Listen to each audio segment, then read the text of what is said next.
За сайн байцгаана уу хүмүүс ээ. За. Суудгаа.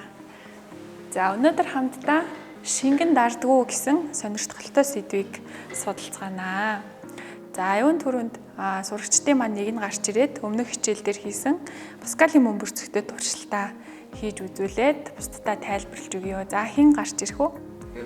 За тийм.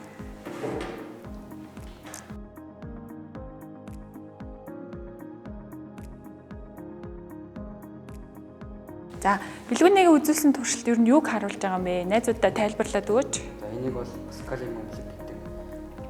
Эндээс бол хийг ингэж шахангууд нөхбөрөөр ижил даралтыг үзүүлж ингээд ус гарч ус ингэж шахагдчих. Шахаж харуулж. Ижил даралттайгаар ус шахагдан гарч байгаа байх нь тий. За баярлалаа. За шингэнэн даралтыг зөв бүрт ижил дамжуулдаг гэдэг туршилтыг үзүүлсэн бэлгүүнээдээ баярлалаа.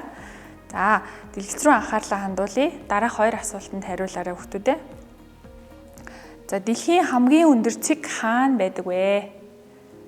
Дэлхийн хамгийн өндөр цэг хаана байдаг вэ? За.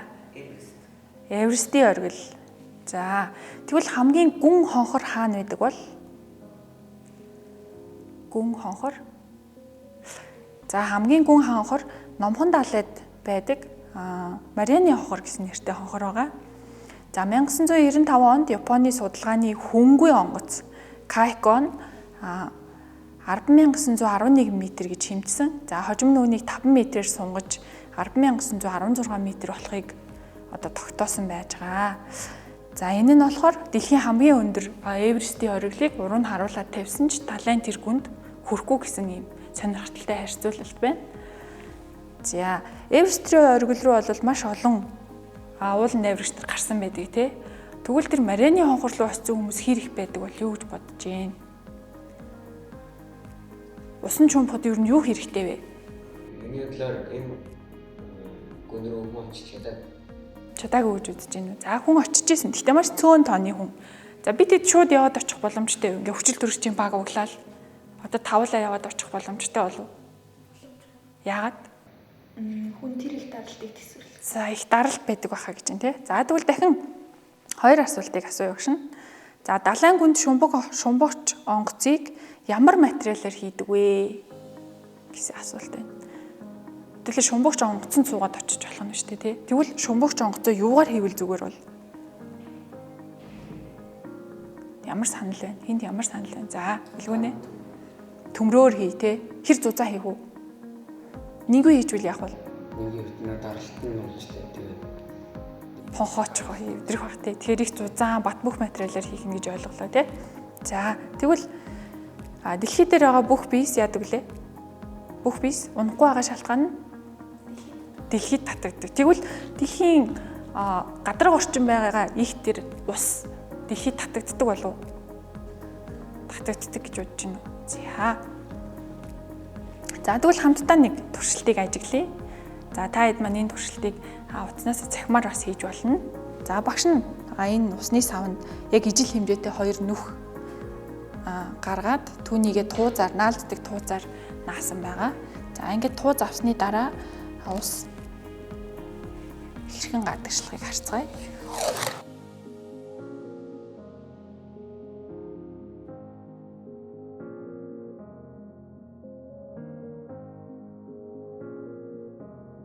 За буян тогтох туршилтаа цахимаар хийж байгаа шиг байна тий.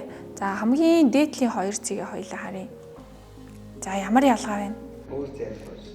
Өөр зайд гоожчих. Яагаад ингэсэн юм бол энэний учир шалтгаан нь юу гэж бодож байна? Яагаад өөр зайд гоожж байгаа вэ? За. Хамгийн доотлын бүхнээс нь даралт их байгаа болохоор хол бодсон. Даралт их байгаа учраас хол гоожж чинь гэж үзэж байна тий. Даралт их. За даралт нь юунаас хамаарч байгаа вэ? Доотлын нүхэн даралт ихтэй болоод хоол зайд усаа гоожулж байгаа бах тий. Тэгвэл дээдлийн нүх энэ хоёр нүхний ялгаа нь юу вэ? Даралтаараа ялгаатай бас өндрөөрөө ялгаатай тий. За тэгвэл даралт болон өндрөөс хамаарч байгаа бах. За одоо хамтдаа туршилт хийх манометр гэсэн багцтайгаа танилцъя. За манометр гэсэн багц маань энд харагдаж байна. V хэлбэрийн шилэн хоолой. За тэг заалт хүртэл нь шингэний холимгийг хийсэн байгаа. За жир үедээ бол хоёр шингэний өндөр ямар байна? Ижилхэн байна тий. Ижилхэн. Тэгвэл аль нэг За жишээ нь наадлын энэ хэсэг рүү бид нэр баг зэргийн ингээд энэ тариурыг шахаж өгье. Шахаснаар яаж ийн? Өндрийн ялгаа үүсэж чинь, зөрүү үүсэж чинь тий. Тэгвэл энд шахсан даралт болвол энэ дотор байгаа хийгээр дамжаад шингэний энэ хэсгийг дарж байгаа юм тий. Дарснаар энэ хэсэг өргөгцөн. Тэгвэл энд үзүүлж байгаа даралт болвол энэ өндрийн зөрүүгээр илэрч гарч болох нэ. За ингээд манометр ашиглан дараах туршилтыг хийж үзье. За туршилтанд биднэрт савта ус, шугам, за манометр маань хэрэгтэй. За ямар дарааллаар хийх вэ гэдгээ бэлгүүнээ бусдаа уншаад өгье те. Манометр тэг хуваар хүртэл шингэн хийж зурд үзүүлснээр гуурсыг бэхлэнэ.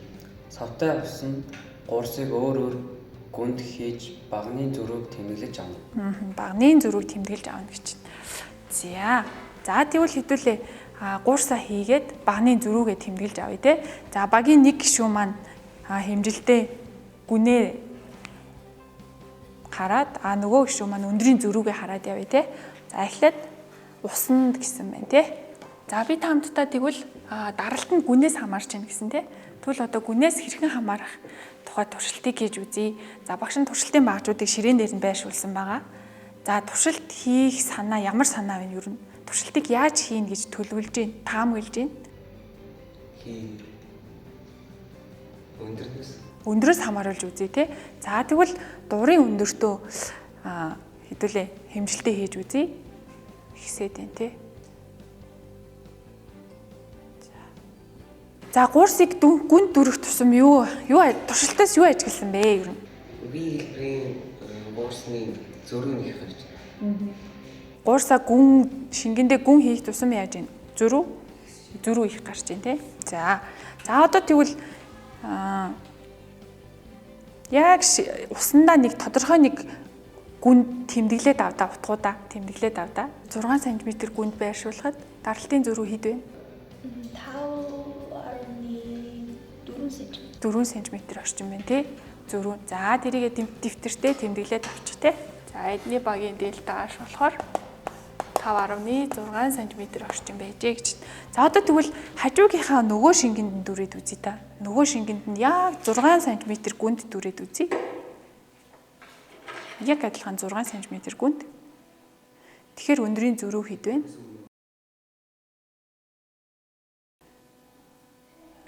За яг 6 см гэдгээ хараа шүү. Гуурсны чинь нэг тодорхой хэсэг байх хэрэгтэй тий. За энд гарч ийн. Эхний баг яах? 5.2. За 5.2 шүү. Энэ нь 5.2 см. За танах хэд гарсан? 5.1. За тэнцүү 5.1 см. За даралт бол өндрөөс яаж хамарч исэн? Өндрөөс үү? Шууд хамаартай. Өндөр их болох тусмаа яасан? Гүн их болох тусмаа даралтын зөрүү их байгаад байгаа шүү дээ. Даралт. За тэгвэл энийгээ үрждэг нь нягт. Нягтаас бас шууд хамааралтай яаж байгаа. За үнийг G гэсэн тогтмол тоогоор үржинэ. Ингэснээр бид нэр тухайн шингэний гүндэх даралтыг тооцоолох боломжтой. За даралтыг P үсгээр тэмдэглэдэг. Нэгж нь юу вэ? Нэгж нь юу вэ? Паскал гэсэн нэгжтэй. За шингэний нягтын нэгж нь юу вэ? Нягтын нэгж килограммыг хуваах нь метр. За бас грамм сантиметр куб гэсэн нэгжтэй байж болдог тий. За өндрийн гүний ихээ нэгжийг юугаар авах вэ? Уртын нэгж учраас гүнийг метрээр авна тий. Метрээр авна маш сайн. За одоо тэгвэл бид нэр туршилт эхлэхийн өмнө багш нь энэхүү манометрийнхээ шингэнийг янз бүрийн зүйлийг холиод хийцэн байгаа. Холимог шингэн байгаа. Тэгвэл хэдүүлээ үндсэн томьёогоо ашиглаад энэхүү шингэний нягтыг тодорхойлж үзье. За нягтыг тодорхойлохдоо яах вэ гэхээр дараах үснэгтийг дэвтэртээ тэмдэглэж авъя. Тэгээд 2 см-ээр ахиулаад хэмжилтээ хийж аваад тэгээд тооцоолж үзье. За одоо тэгвэл манометр дэх шингэний нягтыг тодорхойлъё те. Даралтууд тэнцүү байх хэвээр. За эндээс манометр дэх шингэний нягтыг олъё гэвэл яаж болох юм? Даралтыг өндөр G туугачих нэ тий. За одоо тэгвэл нягтаа олоодох юм да. Аль нэг утган дээрээ орлуулж агаад нягтаа олоод үзье. Одоо за бодчих таа гэж та. Одоо P гэсэн дээрээ бодно ш тий. 2 см.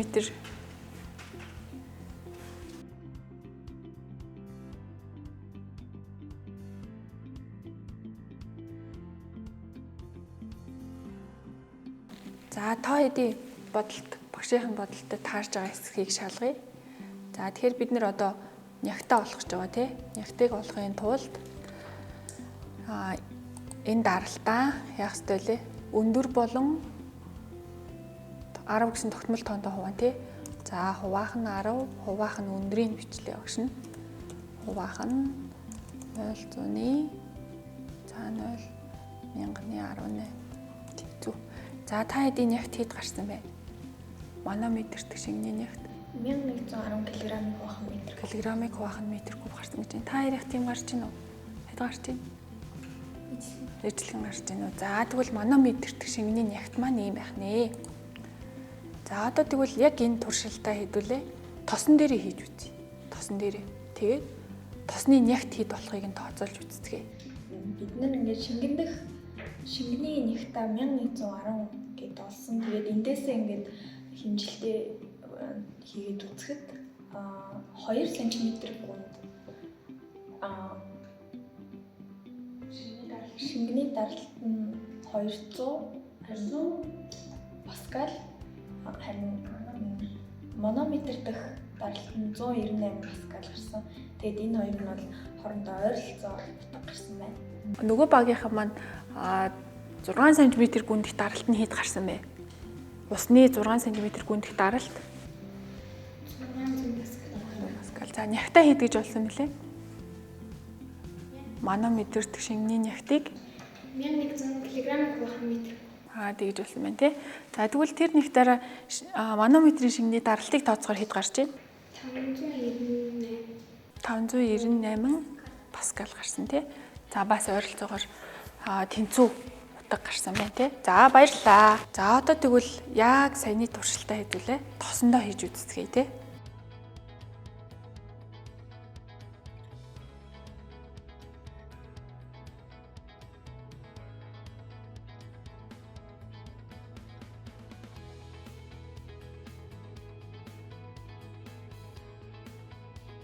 За туршилтаа дууссан уу? За тэгвэл хоёр туршилтаа харьцуулаад дүгнэлт бичье. Хоёр туршилтаа харьцуулаад эхний туршилт нь ер нь юуг харуулж вэ? Хоёр дахь туршилтаас ер нь юуг олж харав? За төвтөртэй дүгнэлт бичье. За бэлгүүний эхний туршилтаас юуг анзаарч авсан бэ? Гуурсыг доошлуулахад бол манометрийн бол өндрийн зүг бол ихсэжсэн. Үүнээс үзүүлэлтэйгээр шингэний даралт нь доошлох тусмаа ихсдэг юм байна. Гэж дүгнэж гинүү те. За баярлалаа. За нөгөө багийнхан маань 2 дугаар туршилт, 1 дугаар туршилт хоёрыг харьцуулан дүгнэлт бичсэн байж байгаа те. За ямар ялгаатай байсан бэ? Ижил өндөрт хэмжилт хийхэд өөр даралттай байна. Үүнээс үзэхэд өөр нэгттэй бодисын даралт нь бас өөр. Ижил хүнд өөр байна тий. Өөрөөр хэлбэл юунаас хамаарч энэ даралт нь? Даралт нь нягтаас хамаарч тий. За энэ савнууд ямар ус хийсэн бэ? Савнууд юугаар ялгаатай вэ? Өөр мэдлэгүүнээр ялгаатай, хэлбэрээр ялгаатай байна тий. Тэгээ ижил өндөртөө ус хийсэн чи яаж ийн? Ижил даралттай байна тий. За тэгэхээр даралт нь юунаас хамаардаг бах нь? Өндрөөс. Юунаас хамаарахгүй бах нь? Юуны? Савны хэлбэрээс хамаарахгүй бах нь шүү дээ тий. Зөвхөн юунаас хамаарч байна? Өндрөөс хамаарч байна тий. За савнуудаа солиод туршилтаа дахиад хийгээд үзээрэй. За шингэн дардгуу гэдээ асуултаар эхэлсэн. Шингэн дарддаг юм байна уу? Шингэн дарж гин үү? Дарддаг юм байна тий. За тэр даралт нь юунаас хамаарсан? Нягтаас мөн өндрөөс буюу гүнээс хамаарч байна тий. За нэг туршилтнаас хамаарахгүй нэг зүйлийг гаргаж ирсэн. Тэрний үлээ? Юу? савны эзэлхүү, савны хэлбрээс хамаарддаг байх нь тий. Шингэн дардгуу гэсэн сэдвтэ хичээлд идэвхтэй оролцож хариултыг олж ирсэн хүүхдүүддээ баярлалаа. Илүү яг томьёог нь илүү яг яаж бодохыг нь ойлгож байна. Номноос хэмжихэд ерөнхийдөө бол яг тэр бичсэн юм ин уншаад тэрийгүүрээ төсөөлөд ойлгодог. Харин туршилт хийснээр бол яг хэмжээд яг тэр нь ингэдэг, энийг ингэхээр энэ нь юм болдог гэдгийг нь ойлгосон. Хичээлийг цахимаар сурах чихээр тэгээд туршилтаар олж болно. Миний хувьд бол туршилтаар хичээлийг илүү их ойлгож байгаа. Туршилт нь болохоор яг жинхэнэ бодит объект төр хийж байгаа болохоор илүү үр дүнтэй. Би яг энэ хичээлийг болохоор хоёр янзаар орж утсан байгаа. Нэг нь бол огт багаж ашиглахгүйгээр, туршилтын багаж ашиглахгүйгээр. За тэр үед бол хүүхдүүд яг нөгөө дотроо төсөөлөөд за яг томьёогийн ингээд өгсөн тохиолдолд бодолтыг бол хийдэг. Яг өөрсдийн биеэр туршилтыг хийснээр хамаарлыг маш сайн ойлгож чаддаг. За физикийн томьёо гэдэг бол хамаарал дээр явдаг учраас тэгэхээр багш хүний хувьд дүгнэхэд ер нь хичээлийг болж өгвөл аль болох туршилттай орох нь хамгийн зөв. Тэр нь бол хүүхдэд нөгөө одоо сурах мэдэх гэсэн тэр оюуны хөлийг хийхэд илүү яг бодиттой хувь нэмэр оруулж чаддаг гэж үзэж байна.